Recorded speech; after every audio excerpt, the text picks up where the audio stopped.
We're gonna stop buying cheap This ones. morning, hopefully we're not recording it. I wanted McDonald's so badly. Oh, it's recording. Oh, it is? That is. Well, I got McDonald's this morning. Man, we won't use it. I wanted, and I ate 2 sausage, biscuit, and eggs. The shitty ass. I felt sick afterwards, but it felt good eating it.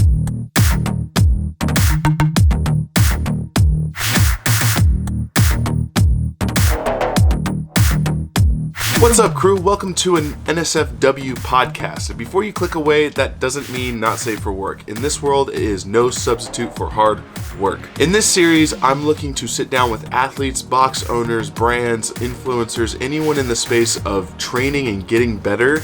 I want to sit down and talk to you. So if you're someone like that, or you know someone who's in that world, let me know down in the comments, and I will definitely want to reach out and see if we've got time or if we can set something up. In the future, these will exist in their own subcategories like NSFW athlete or NSFW business, but in this case, I sit down with Neal Maddox, which, as most of you know, he owns a couple businesses and is a CrossFit Games athlete. He's been to the Games 7 times in the past and will be making his 8th appearance this year in the 40 to 45 Masters division. We had a chance to sit down and talk about Neal's future plans, going to West Regional, the Games, and some of the things that he's doing with Maddox Method. So grab a Fit Aid, kick back, and enjoy this podcast.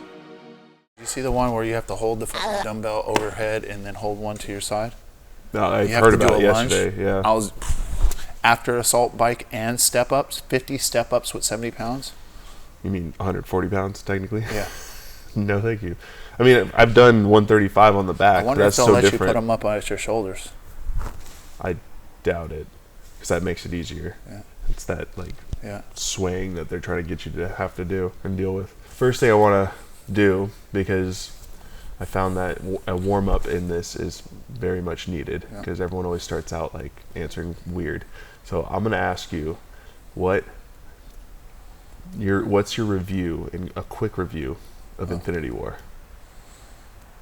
It's a great movie. That's too quick. What can I say? It's a great movie. Man. It's just a good movie. What was your favorite moment? When all the characters died.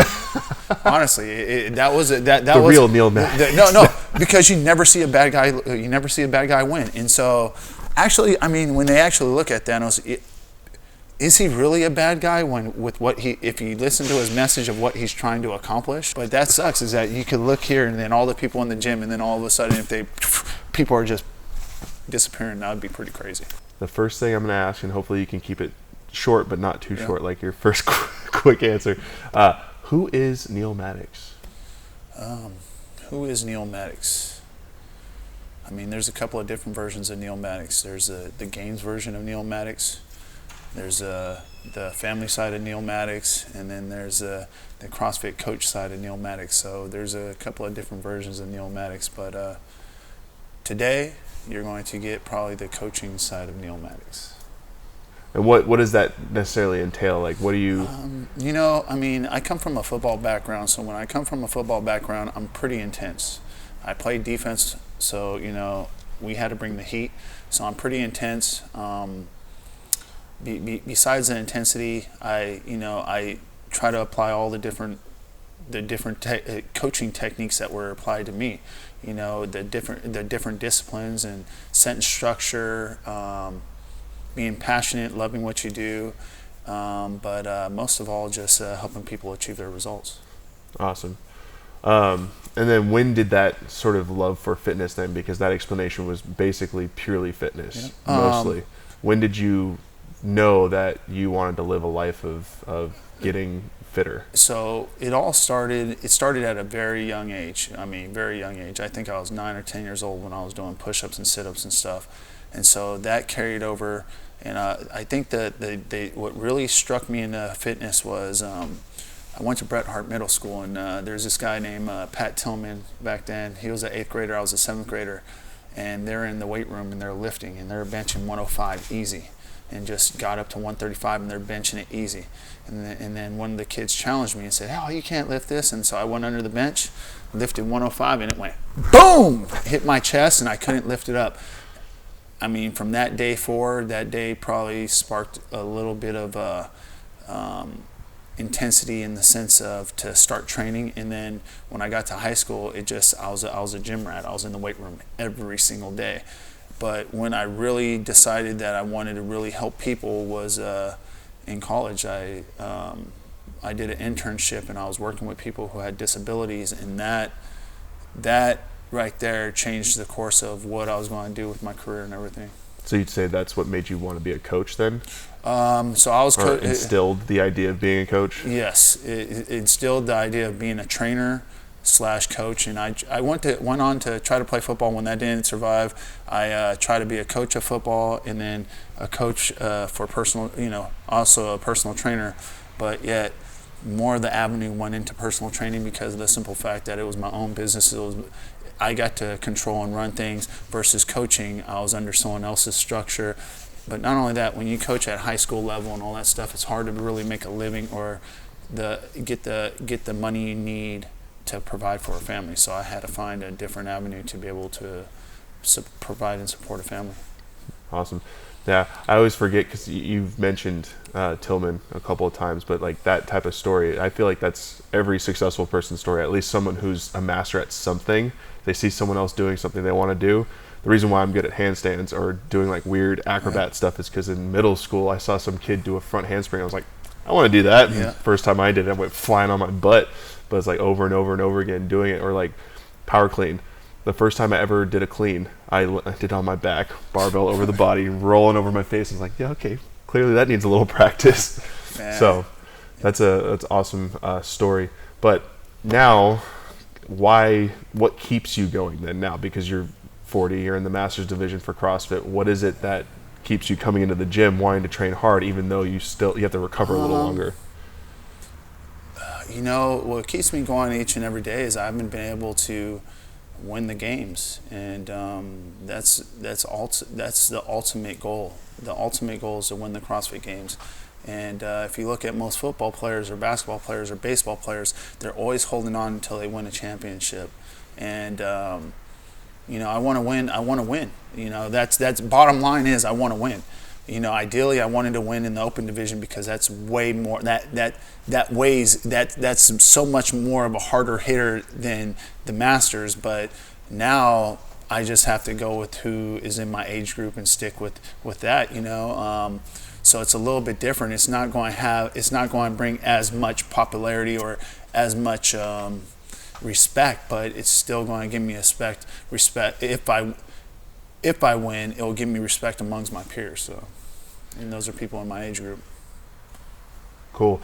And so this will be This is the 8th games. 8th games. I was going to go higher. I don't know why. So 6 games as an individual. Took a year off. Had surgery. Came back the second year. Took second in the 35 to 39. I kind of underperformed in that one. Kyle got me on the last day. I didn't have my legs on the last day, but I'm way more prepared this year, and I will make sure that will never happen again. Sit. Bella, go get your toy. Always got the pups with you. Yeah. Cool. So do you feel like you're in a better place than you were last year leading up to the games, or do you feel like you still have some work to do, or? I feel like I'm in a better place than I was last year. Last year I qualified for regionals, but I didn't compete in regionals. This year I qualified for regionals. I'm going to compete, and the purpose of competing is to prep me for the games. Last year, taking 2 years off from competition to go into the games, it was my first competition. It was like, okay, what to expect, but now I know what to expect. I kind of got the internal drive back. Am I fitter? I think I'm a fitter version of me at 40, but every year that I get older, it's a different type of fitness because I can't compare 39 to 35 to 32 because each year carries a different weight of fitness. And as I get older, I notice that some things, as much as I'm trying to say they aren't disappearing, some things are disappearing. So I am fit for my age. It's just I'm a different fit than I was at 39, and at 39 a different fit from 38, so on. Cool. Do you feel like you're sort of hiding behind age, or like trying to mask it a little bit, or are you sort of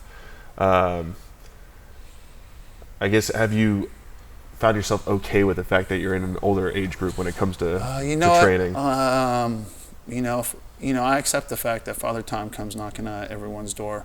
I think a lot of times people are scared of aging and they're scared of the process that it goes through, but I know that it's a process of life, and I know it's something that I have to it's been hard to accept, but learn to accept, and just learn that each year I have to set new PRs for myself. So it's hard to compare myself, like I said, to previous years. So I look at what's a PR for this year, what's a PR for this age, because as time goes on, I'm not going to be able to snatch 300 pounds. I'm not going to be able to squat 500 pounds. I'm not going to be able to deadlift whatever. I'm not going to be able to lift those weights. So I have to look at what I can do at that age in that time frame when it comes. I guess that kind of is a good segue into, why did you start Maddox Method then? Because you've been doing a training program for a pretty long time. You stuck to the same thing for a while, and then you made the decision to make something yourself. And I think part of that was probably so that you can figure out the master's side of programming, but obviously your point of view. So the first 3 years when I went to the games, the first 3.5 years into training, I went to the games programming everything myself. Then for 2.5 years, I had someone else pretty much do some of the programming for me, because one, I was running a business. Two, I didn't want to have to think about everything when, I just wanted to be able to pick up my shoes and start training. But what I started realizing is that, with all the knowledge that I had previously, and then the knowledge I got from when someone was programming for me, not coaching, but programming for me, and then taking that year off, I realized that I had things to offer, because I've worked with China Cho, I've worked with Jason Khalifa, I've worked with Garrett Fisher, I've worked with a lot of different athletes, and I've been able to help them just like they were able to help me. In being a previous coach in a sport, playing football, I realized that I can transfer those aspects of coaching into the CrossFit world, meaning the motivation, the inspiration, the strategy, the planning, the whole 9 yards to get the ultimate program, the Maddox Method. There's so many programs out there. You have to figure out what works best for you and stuff like that. And if you stick to any program for 6 months to a year, you're going to see benefits. My whole thing is that I've been in the thick of things. I've trained with the best of them.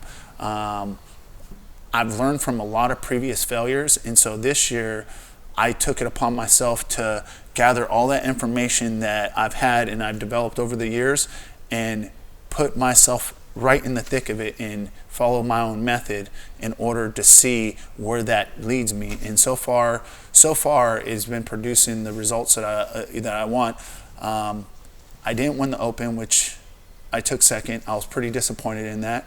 But I made a mistake on a workout, and that's my bad. I can't take it back, but that's my bad. But then in the qualifiers, it's just the qualifiers. I took 3 firsts and 11th. So I know that my programming right now is structured and is gearing me towards where I need to go, because I looked at all the different aspects of the training over the years. I looked at the games, I looked at the qualifiers, I looked at everything. And I started my training a little bit later this year. So a lot of athletes start their training right after the games. Me, I didn't start really training for CrossFit Games until about January.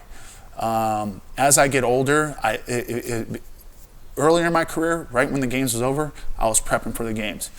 As the years went by, I'd take 1 month, then 2 months, then 3 months. Now I have to get myself ready for the games way later, so I don't get burnout, because I've just learned from the previous experiences. But the whole purpose with the program that we have is building on top of volume and maximizing intensity. And there's going to be some weeks where there's volume, but then there's going to be some weeks where we're just focusing purely on intensity, because you have to get your body adapted to that high stress, that high amount of work, but then at the same time tone it down so you can maximize the goods of just crushing yourself in some short pieces. So like I said, I've applied a lot of that stuff to myself. I'm applying it to the people who've worked here. And like I said, a lot of them are my gym members that you see in here, and I've just seen the average Joe and how much they have improved, and where they can go to other places and they're like, hey, other coaches say whatever you're doing a good job because we're just killing it there. So obviously the program works in the sense that it's delivering fitness to people, and it's getting them the results and the motivation that they need to keep pushing forward. Nice. So I've got a string of questions from what you just said. Hopefully I'll remember them all. But number one, how important do you think it is that you're doing your program that you're sending to other people? Because I've followed a few programs, and I imagine that whoever's making the workouts aren't typically doing the whole entire stretch of programming. So the purpose of me doing the program is because I want to make sure that I have, so when people ask me, how am I supposed to feel, or how is this supposed to work the whole 9 yards, I need to be able to explain to them, this is what you're going to feel here, this is what's going to go. The reason why I do my own work is so I can better serve my clientele base, and get them to understand the feelings. Like they'll be like, how did you know about this feeling or that feeling in the workout? I did it, so I know where you need to breathe, where you need to take a break, where you need to push, the whole 9 yards. So I mean, and it might be at a different level because you are in the games realm, and a lot of the people that are going to do this program, like myself included, aren't going to be able to hit certain timestamps, but you're focused mostly on like the fatigue factor, and I mean you've been in the industry for so long that you can scale what you felt and understand, because I've argued with you before on whether or not I should feel a certain way, but in your mind when you say it, it's just you mean at my level I should be this, because I've hit a time in a workout that you mentioned and I was like, how did he know? How did he know? He's not supposed to be able to know that. But so I think it's awesome that you are doing the programming. You're probably always going to be doing that, because even if you do, decide after this game's it's done, you're not going to compete anymore, you're probably still going to be programming and doing that because that's your life. I mean, the whole idea is being able to extend myself outside of here and not just be in my gym. But nowadays, having your program, you can just have your gym, but have extensions of your gym everywhere. So that's basically what it is extending myself not only here, but extending myself worldwide, because I know that there's been people in the past who've inspired me, and I wish that we had the type of communication that we have today back then, because that would have allowed me way more accesses to a lot of different opportunities. However, now that we have these opportunities now, I want to be able to extend myself to those who want help and stuff. And I'm more of the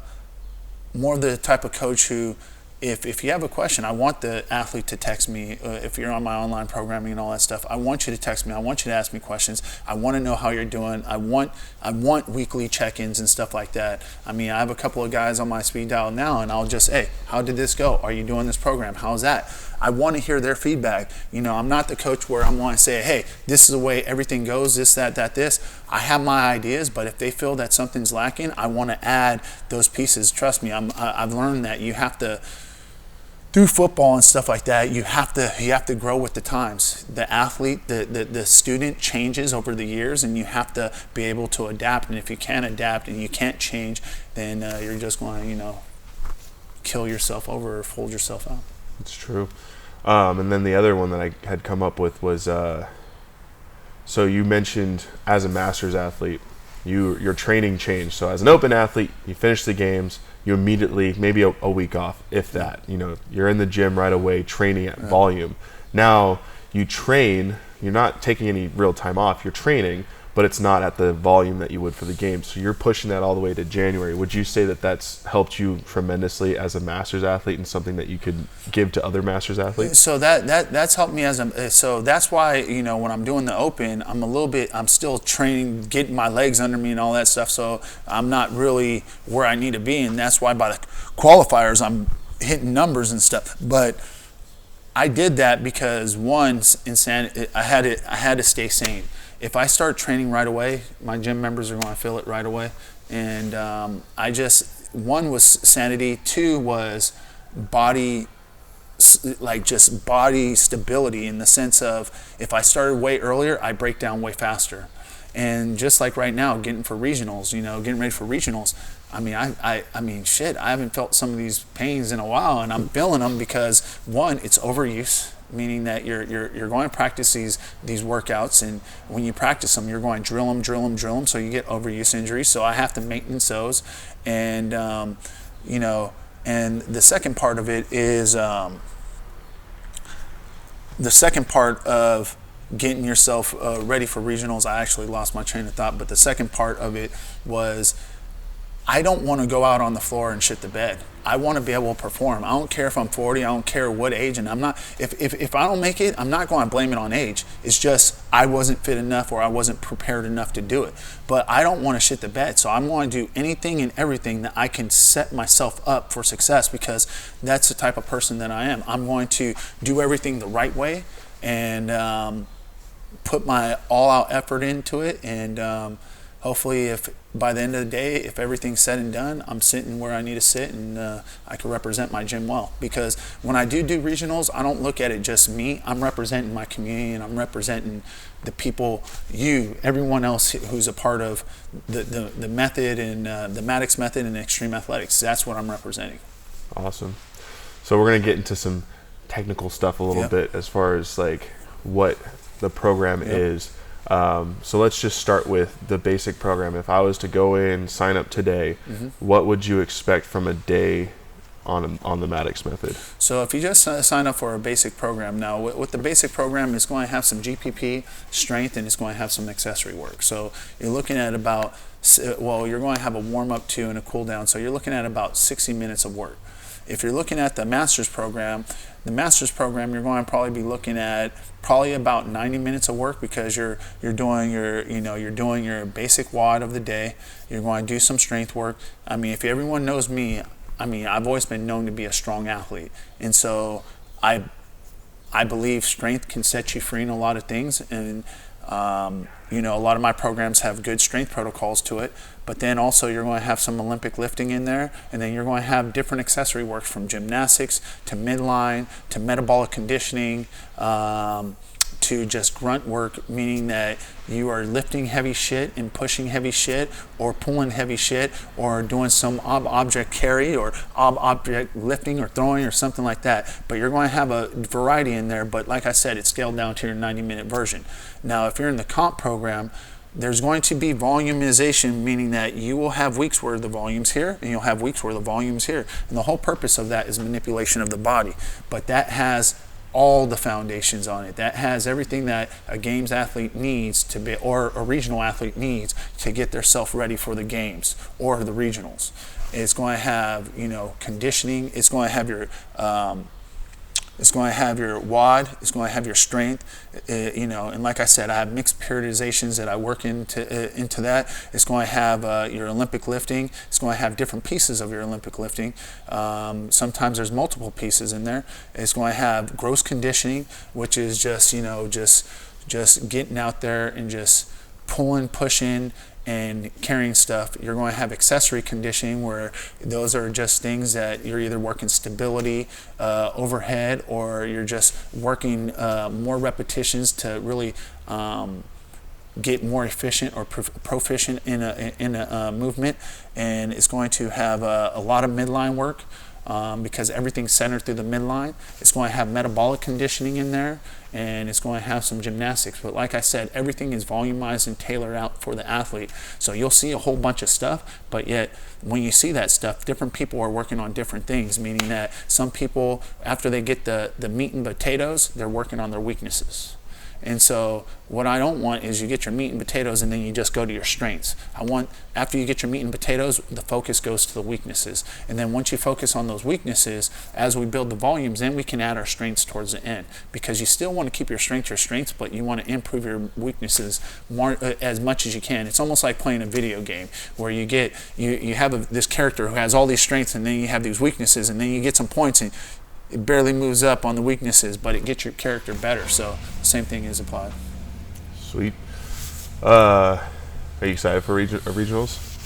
You want to know something? People were asking me if I'm excited about it. It's another competition. It's another competition, but you don't really feel anything until you're there and in the thick of things.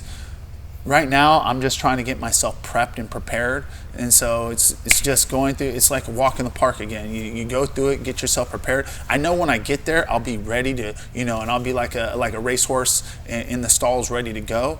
Right now, there's nothing really to get excited about. It's just get yourself prepped and prepared. Yeah. What do you think of the workout so far? Man, they're going to be dirty. I mean, CrossFit has changed. Yeah, a little bit.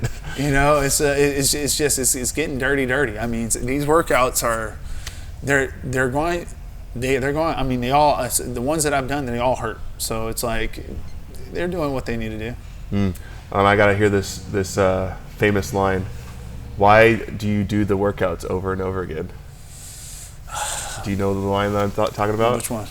You always say it. You always tell. I think China actually echoes it a bunch too. It's if you know the answers to the questions. Why shit. Yeah, Neal, you don't know your own line? No, that's a typical line. I've said it many times. I mean, shit, it's the truth.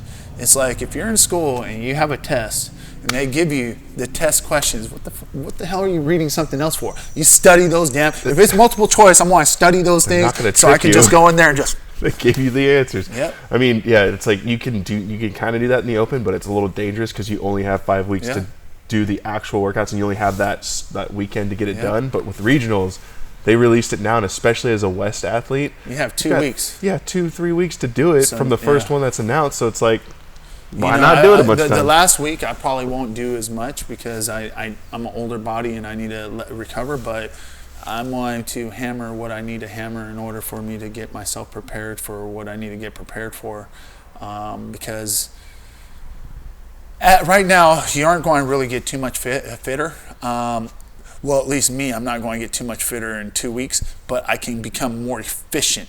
I can know where in the workouts I can push harder or where I need to back off. So I get to study them and see which are my strong points and where I can pick things up and where I need to back off. So, I mean, it's just, just being more efficient in the workouts now. I'm not going to get fitter. I'm not going to shave 10 minutes off of something. I'm just going to be more efficient to shave seconds off versus minutes. Which means a lot, especially like the 333. Like every second will count in that one, but like. That's just going to suck. It's going to suck no matter what you do with it. That's just going to suck. Awesome. I think that's all we need to get. I think that was good. Thank you. Yep. It was a good conversation. Yep. And hopefully get this edited as soon as possible. Which, I don't know what that means anymore in my life. Cool. Any last words for anybody? Everybody? My whole thing is that I understand, we talked earlier about the Maddox Method and the program and all that stuff. And like I said earlier, there's a ton of programs out there. I could name 5 of them right off the bat. At the end of the day, whenever you're looking at a program, I've been doing this for 20 years. What I looked at was who are the athletes who are on that program, okay? What have they, how are they performing? And if you're looking to build an engine, go to that program if they're building an engine. If you're looking to get stronger, go to that program to get stronger. If you're looking at a program that these people are just great at gymnastics, jump on that program and do the gymnastics. Basically, at the end of the day is when I jumped on a program, I looked at some other people and I was like, I want to have those capabilities right there. In my program, what I'm looking at is for myself is longevity, stability, but not only that, being able to go out there and perform. And unfortunately, unfortunately I've started a little bit later, so I'm a little bit older, going against the young guys, but yet I'm want to hold my own and represent. But not only that, I'm want to really hold my own and represent in my own age group, because it's the first year I get to go against guys who are my age. And I'm not the old guy in that bracket anymore. I get to go and I get to compare and I get to show all my hard work and all my dedication and all this basically within this to be able to go out on that floor and compete. So at the end of the day, when you're looking at programs, whatever program you hop on, stick with it for a while, see if it works, see if it's doing you due justice, and if it does, then go with it. But if it's not giving you the results, then change. Too many people are seeing this, seeing that, seeing this, seeing that. Let me try this, let me try that, let me try this, let me try that. There's only so many Rich Frownings in the world, and only so many Matt Frasers in the world, and those are very, Jason Kalipa, there are very few people I know who can do that and pick random things without programming stuff out and just kill people, whereas a lot of other people have to really plan and strategize that stuff out. There's only very few people that I've seen to do that. Like I said, there's only very few Jerry Rices out there. I mean, actually one Jerry Rice, So that's my whole thing. If you get with a program, stick with that program at least for 6 months to see what kind of results that it yields, then make your decision if that's something you're going to continue with or discontinue. Yeah, I mean, there is a specific amount of time you should spend on at least the program, because I remember hopping every 3-4 weeks, which is just barely enough. Like, you still need that extra 2 weeks to see if you're improving, because 1 week is definitely not enough time. 1 week's enough time maybe to see if you like what's coming out of the program, but what you like isn't necessarily what's going to make you better. There's a saying that I got in this book. It says, "Think and Grow Rich," and it talks about right when you feel, the problem with most people is right when they're about to witness success, right when success is right there at their door, they quit and they give up. And so sometimes there's been times where I'm here and I'm like, man, I haven't PR'd. What the frick is going on? And then boom, one day it just goes because I kept going at it. But then there's others who they don't, and then they just quit. My whole thing is just stick with it. And then one day you're going to have that major breakthrough, and then you're going to understand all the blood, sweat, and tears, why you did everything that you did, and why you're doing it. And then once you witness that success, then you'll never look back. So. Perfect. Yep. I think that is exactly where it's going to end. Yep. Thanks, bro. All right, everyone. Thanks for stopping by and watching this podcast. I hope you enjoyed it. Again, let me know down in the comments if you or someone you know is a perfect fit for this podcast. I'd love to get to know them. I'd love to reach out and see if there's a time that we can get this done. And of course, if you're new, hit that sub button, join the crew. We've got a lot of different types of content coming out that I plan to do. A lot of this and a lot of other things. If you're new to this channel, I also do vlogs here and there. And if you're not new, you know exactly what to do. Tap and go that like button, leave a comment, share this video. Those are the things that help grow the crew. And until the next one, I'll see you later. Crew. I'll see you later, crew.